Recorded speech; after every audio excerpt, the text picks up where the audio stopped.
book of Judges, chapter 1. After the death of Joshua, the Israelites asked the Lord, "Who of us is to go up first to fight against the Canaanites?" The Lord answered, "Judah shall go up. I have given the land into their hands." The men of Judah then said to the Canaanites, their fellow Israelites, "Come up with us into the territory allotted to us, to fight against the Canaanites. We in turn will go with you into yours." So the Canaanites went with them. When Judah attacked, the Lord gave the Canaanites and Perizzites into their hands, and they struck down 10,000 men at Bezek. It was there that they found Adoni-Bezek and fought against him, putting to rout the Canaanites and Perizzites. Adoni-Bezek fled, but they chased him and caught him and cut off his thumbs and big toes. Then Adoni-Bezek said, 70 kings with their thumbs and big toes cut off have picked up scraps under my table. Now God has paid me back for what I did to them." They brought him to Jerusalem, and he died there. The men of Judah attacked Jerusalem also, and took it. They put the city to the sword, and set it on fire. After that, Judah went down to fight against the Canaanites living in the hill country, the Negev, and the western foothills. They advanced against the Canaanites living in Hebron, formerly called Kiriath Arba, and defeated Sheshai, Ahiman, and Talmai. From there they advanced against the people living in Debir, formerly called Kiriath Sepher. And Caleb said, "I will give my daughter Achsah in marriage to the man who attacks and captures Kiriath Sepher." Othniel, son of Kenaz, Caleb's younger brother, took it. So Caleb gave his daughter Achsah to him in marriage. One day when she came to Othniel, she urged him to ask her father for a field. When she got off her donkey, Caleb asked her, "What can I do for you?" She replied, "Do me a special favor. Since you have given me land in the Negev, give me also springs of water." So Caleb gave her the upper and lower springs.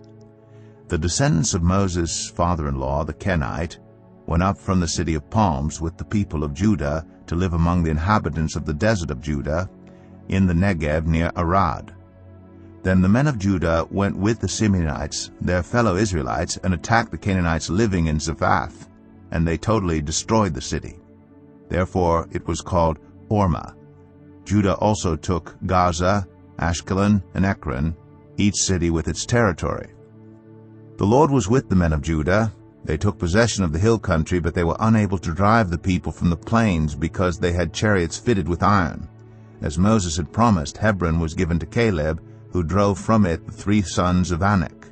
The Benjamites, however, did not drive out the Jebusites who were living in Jerusalem. To this day the Jebusites live there with the Benjamites.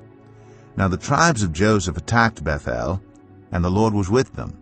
When they sent men to spy out Bethel, formerly called Luz, the spies saw a man coming out of the city, and they said to him, "Show us how to get into the city, and we will see that you are treated well." So he showed them, and they put the city to the sword, but spared the man and his whole family. He then went to the land of the Hittites, where he built a city and called it Luz, which is its name to this day.